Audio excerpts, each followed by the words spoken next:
С това кратко видео искам да ви покажем ние от Академия за професионално обучение АЛД, Център за професионално обучение, по какъв начин и как да си проверявате получените държавни документи, удостоверение за професионално обучение или свидетелство за професионална квалификация. Сега нагледно ще ви демонстрирам къде да намерите този регистър. Регистърът се намира в официалният сайт на Национална агенция за професионално образование и обучение. Накратко се изписва НАПО.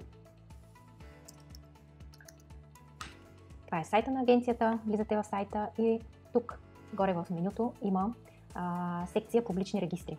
След като отворите тук, в центъра пише регистър на издадените документи, натискате тук.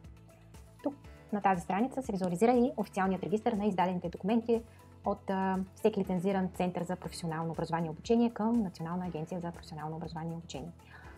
Това са и всъщност основните два документа, повтарям ги отново: удостоверение за професионално обучение за част от професия или свидетелство за професионална квалификация.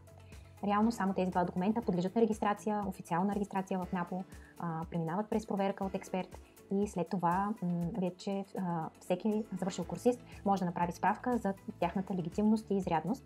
След като влязат в този регистър, тук трябва да въведат своето ЕГН, за да излезе списък с всички обучения, които е карал съответното лице и е завършил с държавен документ.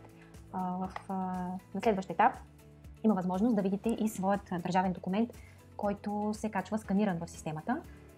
За да видите и сканирания документ, сканираното удостоверение или свидетелство, трябва да въведете регистрационният му номер. Без него няма как да излезе вторият етап.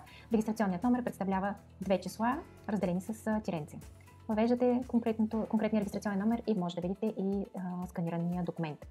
Ако в този регистър, след като си въведете данните и не видите своето удостоверение за професионално обучение или свидетелство, е необходимо да се свържете с Центъра за професионално обучение, в който сте карали курс, за да попитате какъв е проблема.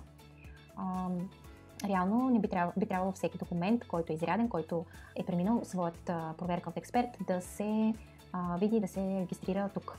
Затова и искаме да ви покажем нагледно как може да сте спокойни и да сте уверени в своя документ, че той е официално регистриран.